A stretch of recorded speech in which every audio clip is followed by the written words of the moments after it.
Hi, I'm Saida Garrett, co-writer of Michael Jackson's Man in the Mirror, and you're listening to Rainbow Country with Mr. Mark Tara.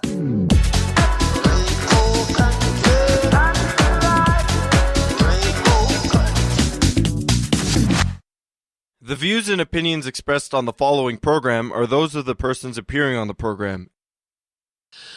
Today on Rainbow Country, the words, the music, and the story of Alannah Myles. That and more on episode 437, so stay tuned for Gay Talk Radio right here on Rainbow Country. Hi, this is Emily Saliers from Indigo Girls. Hey everyone, this is Chris Harder, porn star, burlesque performer, and the creator of Porn to Be a Star. You're listening to Rainbow Country with Mark Tara.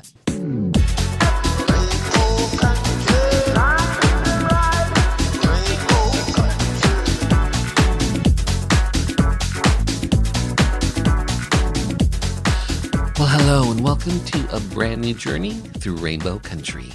As I like to call it, a little gay radio show working to give voice to the LGBT community and beyond. And as always, I'm your tour guide through Rainbow Country. I'm producer and host, Mark Tara. By the way, Rainbow Country originates from CIUT-FM in Toronto, and now proudly in syndication across Canada from coast to coast to coast.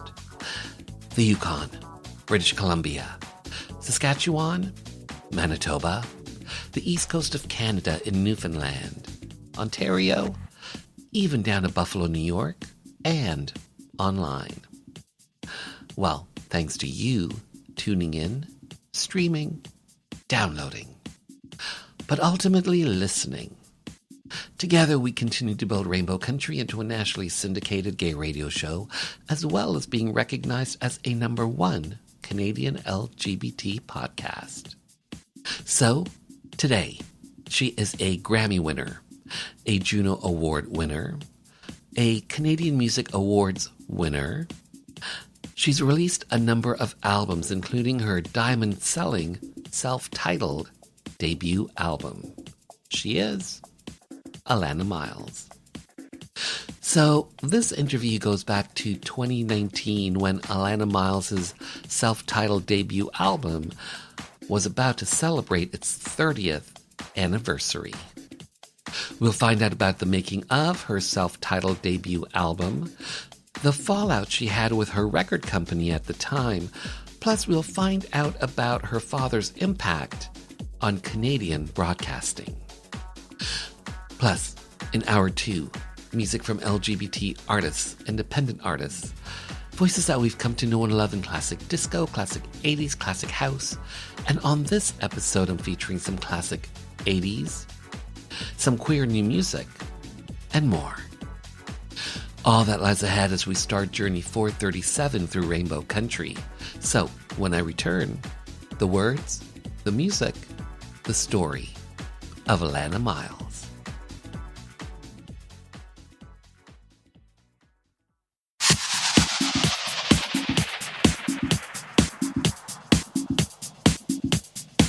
Hi, everybody. This is Gino Vanelli. You're listening to Rainbow Country with Mark Tara.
What you want me to do? 'Cause love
She is a multi-award winning recording artist who's released 6 studio albums to date.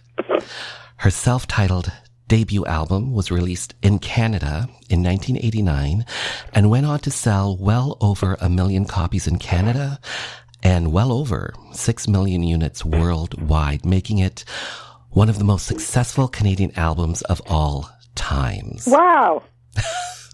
The album spawned #1 hits in many countries, including Canada and the US, and she even won the coveted Grammy Award for Best Female Rock Vocal Performance. You can hear her there. She is the one and only Alannah Myles. Wow. I sound impressive, don't I? Honey, you are impressive. Well, you make it sound impressive, I have to say.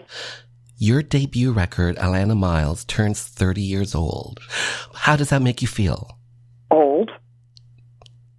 Definitely old. Or older. Well, I don't feel old, but I do now. Yeah, but do you not have a sense of pride, a sense of like... Oh, well, yes, of course I feel honored that people care. That 30 years later you want to talk about it. I could have just been a drop in the bucket. And that the fact that people nowadays... It's a bit awkward because they seem to hold my talents in high regard in a way that perhaps they were never held back in the day when I was most powerful in expressing them. Right. They were very vilifying of the female in the rock and roll world in Canada. When you first started? Oh, yeah, terrible, yeah. No, rock and roll was very intimidating, and I did all kinds of things to help intimidate them further. And I don't think it was looked upon... well, put it this way. You may notice, and this is not a gripe because I could really care less, if they have some trophy or some signpost with my name on it somewhere above some house in Algonquin Park that they're going to set up as a memorial to me for my music, my accolade. That's just fine with me. But if you'll notice the people that came long after me, or shortly after, the influence of my music cut large corners in America, like, let's see. Well, the first one would have been Katie Lang. No, I'm sorry. She would carved her own path. It would have been Shania Twain. Then Canadians I'm speaking of. And she carved her own success. It was extraordinary. Yeah. So was Alanis Morissette. All of them were very extraordinary, and so on and so forth. But unfortunately, I came at a time when that kind of a thing was not celebrated. And I don't know why, because I find myself with equally as offensive rock and roll lyrics as perhaps someone like Alanis Morissette. So I really don't know why. I really don't. Do you feel back when you first started that you were treated with the type of respect? Oh, none, no. None, eh? Oh, no, only in Europe. Really? Why do you think the difference? Because Canadians don't know how to accept their own. And they certainly don't know how to accept someone... 30 years ago, they didn't know how to accept a successful, globally successful, whirlwind successful female artist. In rock and roll, not just pop music. They could accept Celine Dion. And they could accept Shania Twain. And I'd dare say Alanis, who is much softer than I. She had a big, powerful punch in her band, but she couldn't sing like I did.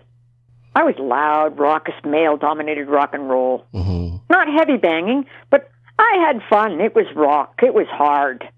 But then I had all these successes with Black Velvet and Lover of Mine and Song Instead of a Kiss. All my top 40 successes in Canada, and certainly my number ones were ballads. You know? Interesting, eh? I know. It's very, very interesting.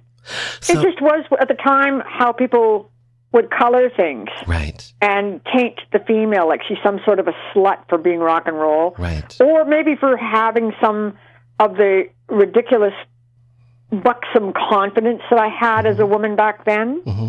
And it was not looked upon as now what we see in America. It was, even in America, they had a hard time. I was supposed to be much humbler than I was. So was that image of yours when you first started out with the leather chaps and being aggressive, so to speak, on stage, being strong, being tough, was that naturally who you were? Everything that you saw on stage was who I was expressing naturally as Alannah Myles, and what I put out there was natural to let's call it the youthful anger levels of my frustrated. For 15 years, I've been trying to get a record deal and was told, no, you're going to go away and have babies. Why would we sign a female? Right. Till I finally had to do everything by myself with Christopher Ward and David Tyson and everything else thereafter to create the kind of success that was absolutely phenomenal. I believed in myself so greatly so that I believed in those around me. And so greatly so that now they have such respect and admiration for how hard I pushed their excellence to make us all become as well known as we did. I'm very grateful and proud of my forthright. I believed, and I put that belief, I put that money where my mouth was. And then I got wounded for it because I had too big a mouth. Well, let's talk about that, Alannah Myles. Let's talk about the relationship between yourself and Atlantic Records that you were with at the time. Ultimately, what happened between the two of you? Because here you were generating millions of dollars for this record company with your debut record, and then Rocking Horse came out. Well, that's the $29 or the $60 million question, isn't it? So what went wrong with that relationship? Probably stuff I can't tell you in this interview. Okay. Because I would, A, save it for a book. It's just too volatile. B, it could get me legally in trouble and sued. C, because people are still alive. And C, I'm really trying to bury the information until I'm ready for it to come out in a way that will not wound me or hurt me further than it already did. Right. Understood. I can It's respect just that. no one would believe me. I don't have a publication to back me up. I'm just making all these proclamations. If they ever get wind of those whom I've accused of things that are dire and drastic, if those things ever get heard of prior to the kind of the ill-gotten gain or ill-prepared means, it could cause more of a sensation than I'm willing to dig up. Yeah. I would rather just save the truth for a time when it's appropriate.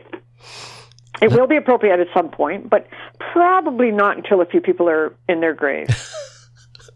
A couple people left that need to go to their graves. Amit was one. He's gone. I want to share utmost respect for those people. But it's very difficult being a principle-oriented, ethically oriented, old-fashioned girl from Toronto who's been thrust into a male-dominated society of men who compare their stories are like women are like bed marks on their bed notches on their bedposts. Yeah, I hear you. It's hard to be amongst that without becoming very coarse and desensitized. Right. And eventually, I was made to feel like Atlantic Records was not prepared with the people in position at the top at the time to give any kind of a voice to a female, politically or otherwise. And there was a lot of, I will simply say, what's that expression for when you can advance your career by sleeping with the help? Or, Okay. with, Okay. you can enhance your career if you should sleep with the right person. Well, that was vaguely offered to me in a way I can't really go into detail, but I didn't really feel that's the way I wanted to. I wasn't that desperate. Right. So I waited, and then unfortunately what happens is when someone gets that successful, they'll let you go because Miles Copeland was so unhappy with the new changing of the guard when the old gents left and Amador gave up the rope and then Val Azzoli moved in.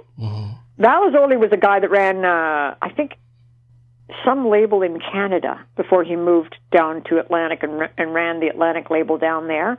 So Miles Copeland was my manager at the time, and he appealed to him to see if he could get him to get them to drop me and give him back the record we'd made, the third record, the Alannah record, because it was a really good live off the floor record.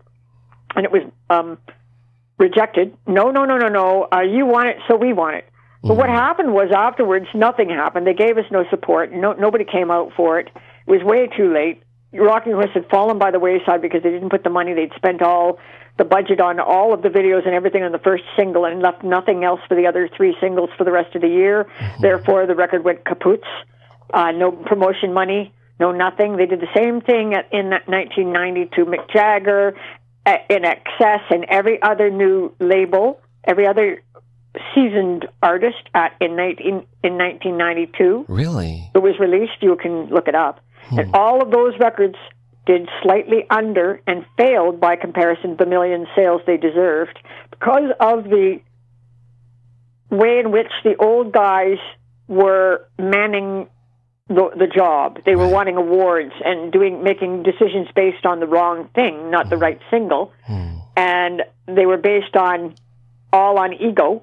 And as a result, they released singles with poor song choices that didn't match up with... You don't release Song Instead of a Kiss after Black Velvet. Why? You release Our World. Because Danny Goldberg was my manager at the time, and he managed Nirvana and co-managed Nirvana and Pat Benatar and Bonnie Raitt and everybody that mattered. And, eventually it was Lita Ford and everybody, all of them. And they decided that they were going to put out singles based on songwriting capabilities, which didn't do anything for the continuity of the artist. And they released ballads. In all our cases, all these ballads, which just flopped. People expected the Rolling Stones, they expected a rock song. They heard Alannah Myles, they expected certainly a blues song. So it wasn't your choice to release songs? No, because what happened was in the middle of the That's interesting. Success in 1992, when I was just about to release Rocking Horse, my manager left and went and decided to be no longer to be my manager and give up his sunset clause to take money from me. And became the manager for Atlantic, CEO of Atlantic, vice president of Atlantic, and couldn't help me any longer. So the very man that said that he felt that Our World, when he pitched the song to Atlantic, said it would be the pièce de résistance, the lead-off single, the crash hit after Black Velvet. It's a great song. And they refused to release it. And that song went top 30 here in Canada. It went, actually, yes, I know. It went top 30 here. And they refused to release it down there.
They made a video of it. Yeah, it's a great video. So it went well all over the world, but refused in America, and I will never know why, but it was the fate.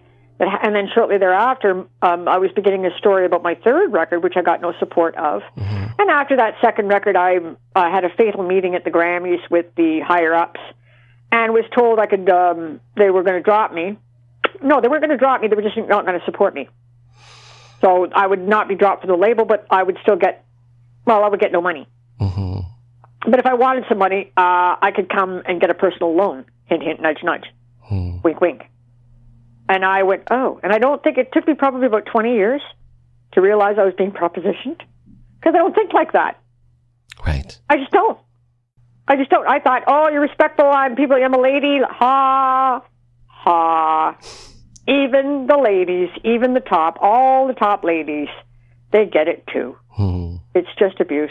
So whatever happened, and then Myles picked me up and took me along, and then he went to Valazoli after the big changes had been made, with all the failed artists on the label caused by I won't say who, by some of the Warner executives, the Atlantic executives that were under the Warner umbrella. Mm-hmm. They were fired. One was escorted out of the building. He now works for Universal, who I then signed with under Miles Copeland. So one has to be very careful what they say, don't they? Because it can come back on you. Sure. So, nonetheless, Miles Copeland offered to go. He went to Valazoli and said, look, I'll buy this record from you. No, we'll take care of it. We'll do it. And when they did nothing, and it failed miserably, there was no money from Miles's label to get it going, and they did nothing. They didn't put any promotion into it, and it was just whatever. Miles could only say, I don't know what you did in Canada, but they're not looking at you now. That's another long story I don't wish to go into, but, some unfortunate... my time was up. My 15 minutes was up. And Canada reminded me. Right. And unless I was willing to go fight them and beat them up and tell them, no, you're wrong, which I did not do. I regret not doing it. I should have done that. Aerosmith had to do it, and they succeeded. Bon Jovi had to do it, and they succeeded. You have to fight to keep your position. You have to fight, and I did not. I let people pass me over, right, and allowed it. Said rather than getting out there and saying, this is really good, I invested years of my life in it, and I'm going to go sell it now. Thank you very much. However, when you're down, you're down. And Miles didn't have the money, nor did he wish, and this is ironic, we had an opportunity to go sell the record, the next Arrival record. If I had gone in support of the gay movement in America, they were prepared to put me, I would have been able to do a promo tour down there in front of all their audiences and been able to promote the record for about 350,000 people. Now, they all would have been gay. And who cares? I said, don't you see the value in that? A, I would support gay rights. And B, they're people too. And C, we need 350,000 people to break the record. Right. But because Miles was homophobic, he refused. He did not wish for me, and I'm using that term loosely because I don't know what he is. All I know is he said no because he didn't want people to think I was gay. Right. And I didn't give a shit. I'm not gay. Who cares? Who cares? I'm just doing the gig. I was looking forward to it. I really wanted to do it, but it was denied me. I was trying every last effort to make a record successful, and he allowed pride and his homophobia, or whatever that is, his fear that people wouldn't think of me as being heterosexual. I don't know. It's stupid, and I hate it, and it's prejudice. It's old-fashioned, traditional, dogmatic thinking, right. And I resented the decision then, and I resent it now, as you can hear. Wow. So, whatever, that happened. And here we are. And here we are. Yeah. I still believe in what I believe in. I'm still the same person. But now you know what the sweet and blessed thing is, Mark? People like you, and young people especially, all my fans, who put money in my pocket every time it gets played on radio and they ask for it or they demand it or whatever. Every time someone puts it in an ad, whatever, anytime someone puts it on a jukebox to play it, I don't get that money, but I get the popularity of people's love.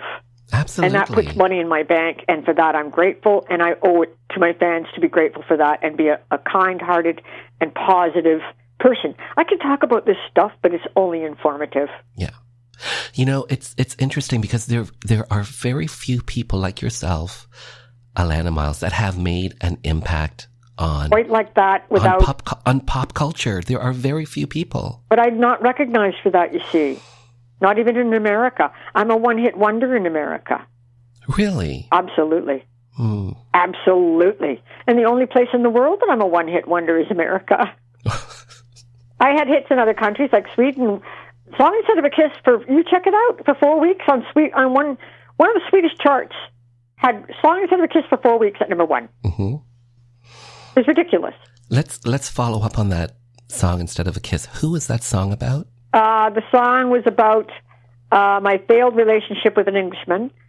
It was a poem written by Robert Priest during a time when I just couldn't seem to get the lyrics out of me. Mm-hmm. So Nancy Simmons slid Robert's poetry underneath me, and I read it out and said, "Pick up your guitar now." And out came this song in Barbados while we were vacationing, doing a songwriting visit. Nice. And so out came the song, and I couldn't get it out of my mind. And then we played it for the record company, and I watched them behind my back. They didn't see I was what, and they were shrugging, going, "Nah, I don't think so." Well, David and I knew that it was special, and I wanted him to orchestrate it, so we did. Mm-hmm. So he did it without an orchestra, and then when they heard it, they played it for Robert Plant and said, "Look at this." Robert played it for everybody knew and said, "Who's this?" And they went, "I don't know." And they went, "Oh, it's good, but I don't know." They went, "It's Alannah." And they went, "Oh, you're kidding. Oh, dear." And they asked him if he would be pleased to do a duet on it with me without my permission. And he was like, we weren't speaking. We were having a lover's quarrel that lasted about 4 months. Because I was there in L.A. making my record, and he was in England and whatever. But we were still friends, and he was still, he still had my back. Mm-hmm. And he called me up to say, "Look, this is what they played for me. They wanted me to do a duet on it with you, and how do you feel about this?" And I went, "What? What the hell?" I guess I should have done it, but I don't think he was willing. Mm-hmm. I don't think he wanted to do it, and he wanted me to know why. So he phoned me and broke the ice. But it totally pissed me off. And then they went, "Well, this is our lead-off single now." In our world, and then the manager changed, and the decisions changed, and the financing changed, and then the video got made of Our World based on the CEO wanted me to put drums on it, and Phil Collins drums, and then they wanted to put an orchestra on it, so they spent $60,000 on Paul Buckmaster, who did the orchestration for all the Elton John records way back when, Yellow Brick Road, Blobbity Boo, and had him do a score for the song. And the day we were there, Mike Myers showed up, because he's our buddy, and in L.A. at the Capitol Studios. We rented the studio for the day at $10,000 a day, or it's $20,000 a day. For a couple of days, we brought in the orchestra. $60,000 later, we put on a lame-ass orchestra. And when it was played in A-B with the orchestra that David had already recorded, we added only the cello solo, and that's it, and said, "Look, here's your finished product." And they went, "Oh, that's lovely. Oh, yeah." Because the cello, they said, "Oh, look, just do it. Just do it. Just do it." Yeah, at my expense, $60,000. So we call the cello solo the $60,000 cello solo in Song Instead of a Kiss.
song instead of a kiss.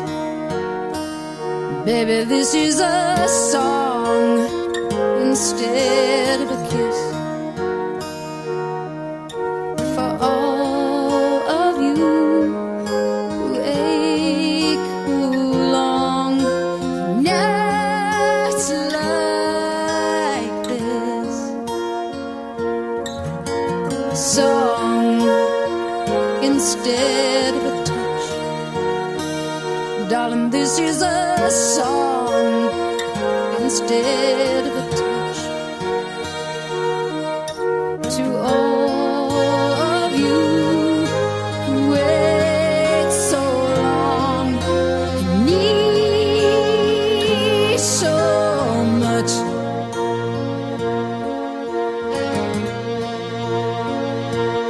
it is for those who like to cling. It is to those I sing. Here is a song instead of a crutch, instead of a moon,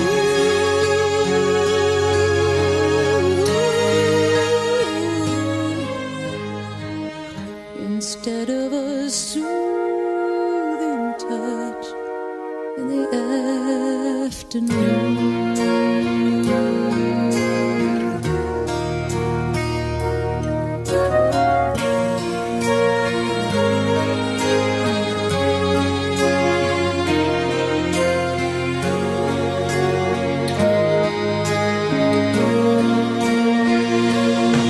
It is for those who like to cling.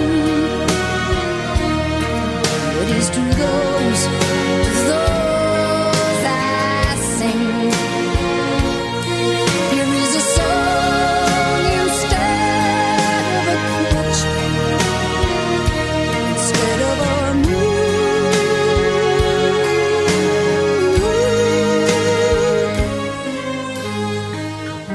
instead of a soothing touch in the afternoon.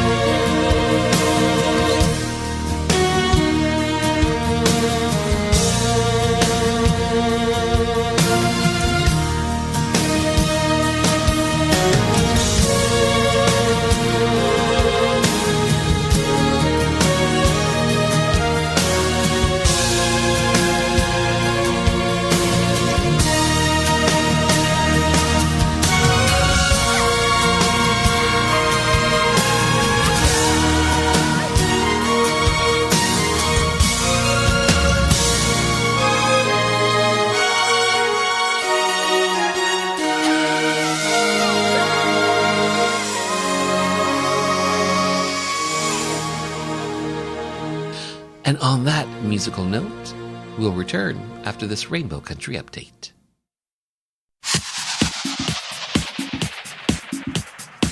Hi, I'm Agnes.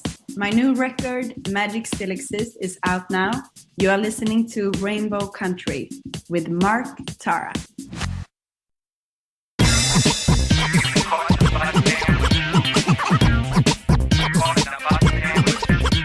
This is gay hip-hop artist, the Mangfather Bob Katz.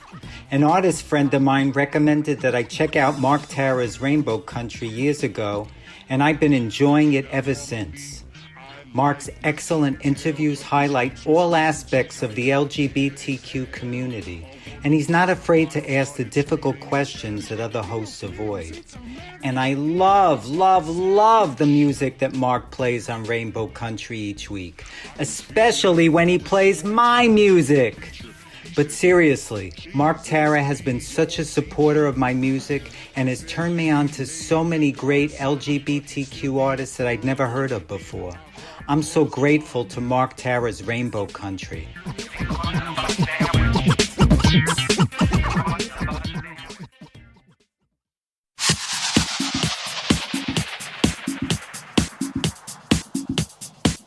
I'm Billy Newton Davis, and we're sitting here on Rainbow Country with the fabulous Mark Tara.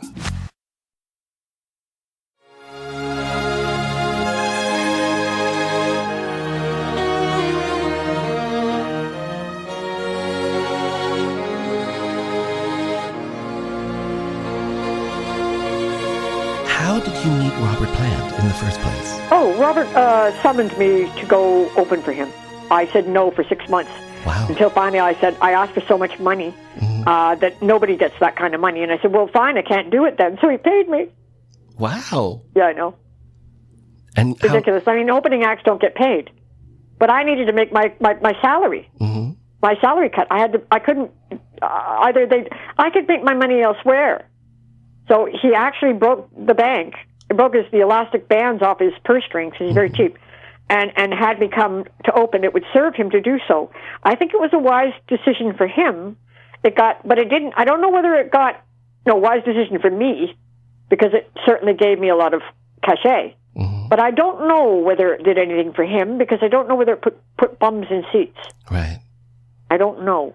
I wasn't willing to work as hard as he was, because I was winding down and tired. And I needed to work hard to get bums in seats in America. Right. But there were some good places. We only canceled maybe 1 or 2 shows or postponed them. Mm-hmm. And you move around. I learned a lot from Robert and his organization. Mm-hmm. And I learned a tremendous amount, and regret that we aren't in more communication, and regret even more that other people think we are. Okay. That's all I have to say. Well, let's talk about another gentleman that was, and hopefully still is in your life, Christopher Ward. Yes, we still speak quite regularly. He's living in Los Angeles and writing songs down there and working at whatever he's working at down there. How did you guys originally meet? Oh, many, many years ago. I was in my 20s. Mm-hmm. And I was a aspiring young recording artist, about 23. And I met, Christopher was a singer and songwriter and recording artist for Warner, Canada. Mm-hmm. And we fell in love, lived together, and eventually he picked up the gauntlet for me and put his money from Much Music, which I urged him to do, to make the money so we could have our dream come true. And I professed the dream would come true. I urged him to go make that money so the dream could come true. Mm-hmm. He did. We did. It did. And it's now history. Yeah. Everything that we put our dreams and hopes into, we just worked really, really hard and believed. Mm-hmm. Well, Christopher Ward and Dave Tyson, they co-wrote Black Velvet specifically for you? Christopher, let me correct this. Christopher wrote Black Velvet for me. Okay. When he brought the song up to our songwriting retreat cabin up in the country where we shot the video, my family's land. Okay. In a 250-year-old pioneer cabin. Mm-hmm. That is when David brought his keyboards out and wrote the chords for the bridge. Christopher wrote the song. Oh, wow. And that is set straight now. Christopher wrote 85% of the song. Well, ideally, David shared a 15% credit for bridge and chords. Mm-hmm. But Christopher wrote the song, let's not kid ourselves. David just made it brilliant. Yeah, amazing song. Brilliant. David made it brilliant. And in doing so, he wrote it to become brilliant. He arranged it to be brilliant and was paid accordingly. But Christopher wrote the song for me. When you first heard the final version of Black Velvet, did you have any sense that it would go on to be a number one? No, because the version they recorded was full of 100 million instruments in rock and roll, blues, heavy, heavy, heavy blues. Okay. There was no velvet touch in the voice. You didn't hear my vocal cords. You didn't hear a bass with only a bass with my voice out there full front. Hello, here I am. Mm-hmm. No, it would never. And I beg to say that it probably would not have done what it did without that mix, which is Christopher's fault. He begged for that mix. It was an afterthought. We went into the Sounds Interchange to mix 5 songs after the mixes were all done in New York, and we were unhappy with them, and so we went back and we turned their budget. They gave us about, I don't know, maybe 20, 30 grand to go in, or less, probably whatever, to give us money to go in and do 2 songs, and we did 5. So Black Velvet was finished at 5:30 in the morning after 23 hours of mixing. And at that moment in time when I was pulling away in the parking lot, the engineer, the assistant engineer, while they were inside making dubs, I was pulling out of the Sound Exchange parking lot on to Adelaide, or is it Richmond? And they were driving me home to the beach. And the young man said, I had a little Carmen Ghia Volkswagen. And I looked at the Carmen Ghia and I went, oh my God, that's it. And got a piece of paper and a pencil and did, you know how you, when someone's written something on a pad, you scribble it down to get what it was? Well, I did that up against the Carmen Ghia and discovered that night that we mixed Black Velvet, there must have been some magic in the air, I tell you, because that was the night I got the idea for Carmen Ghia, the lettering style for Alannah Myles, and I put it into chrome and had an artist chrome it for me. Well done. I know. Cool, huh? Yeah. On that very night, we pushed away from the mixing board. Mm-hmm.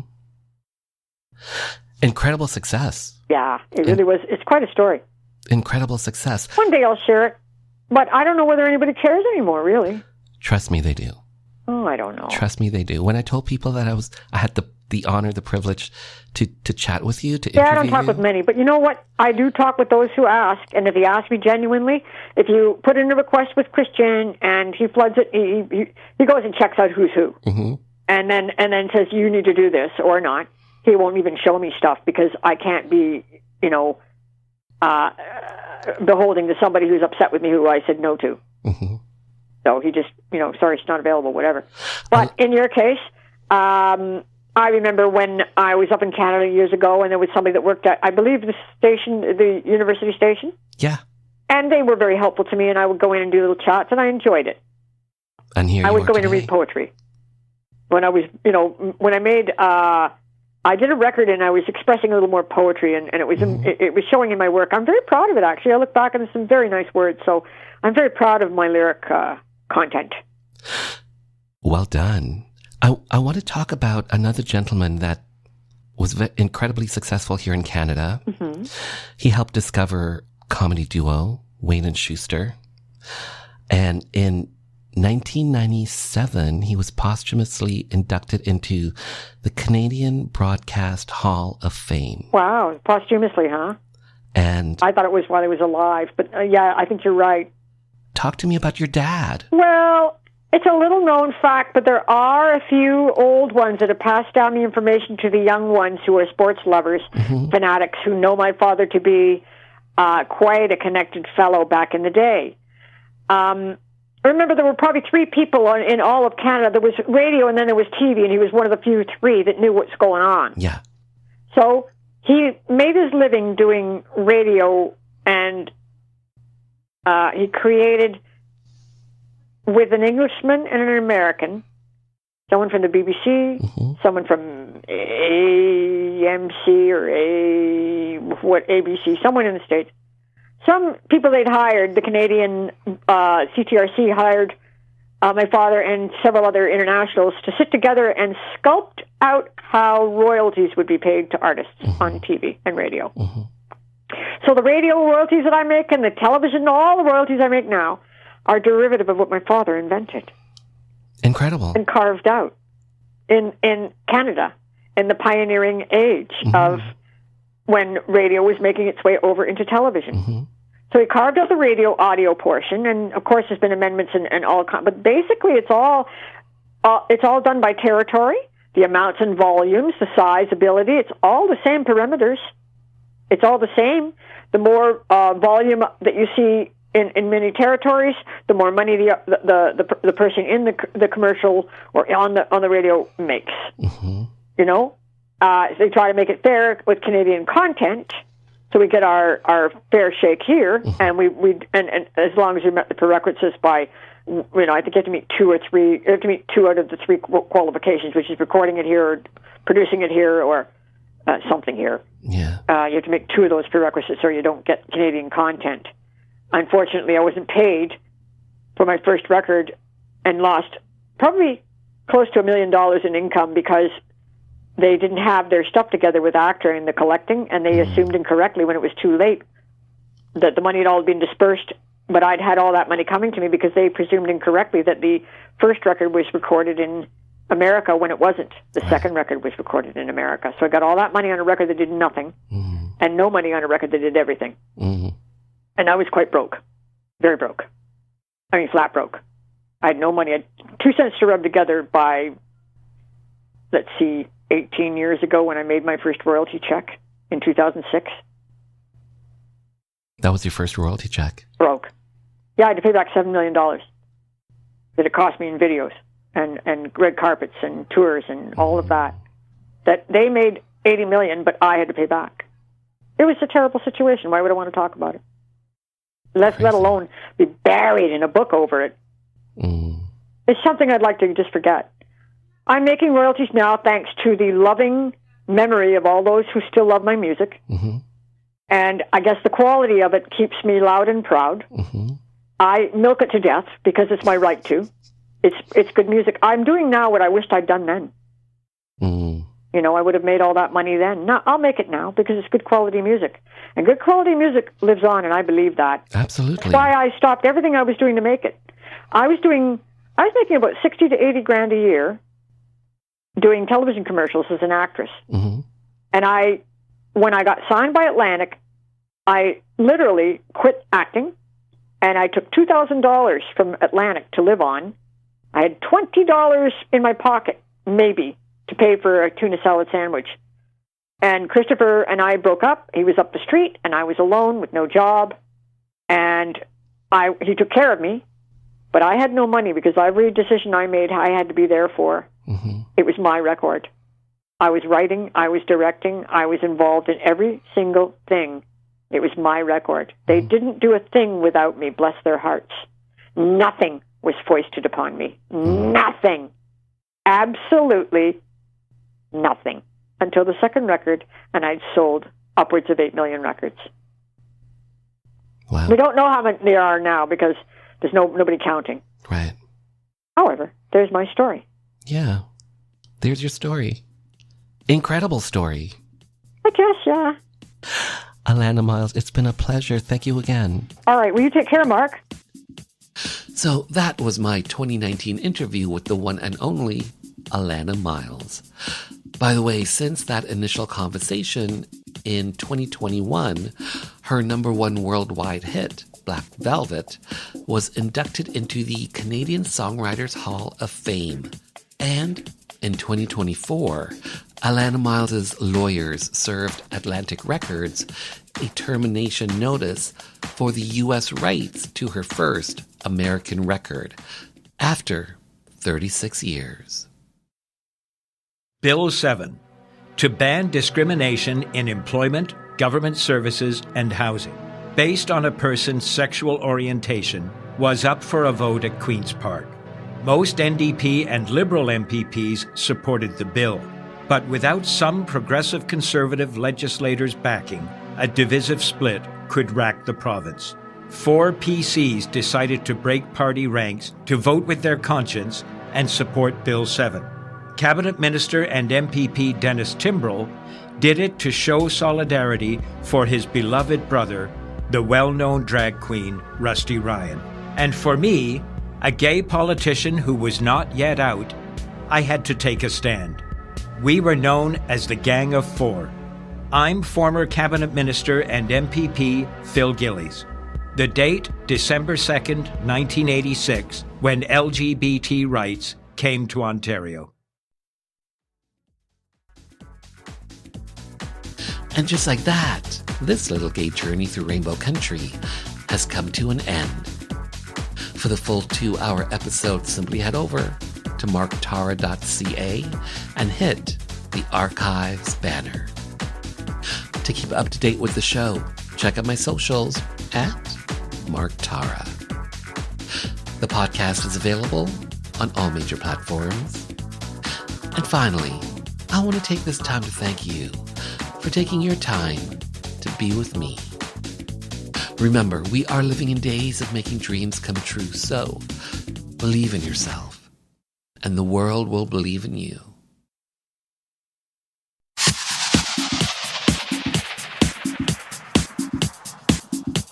Hi, I'm Justin Ling, author of Missing from the Village. You're listening to Rainbow Country with Mark Tara.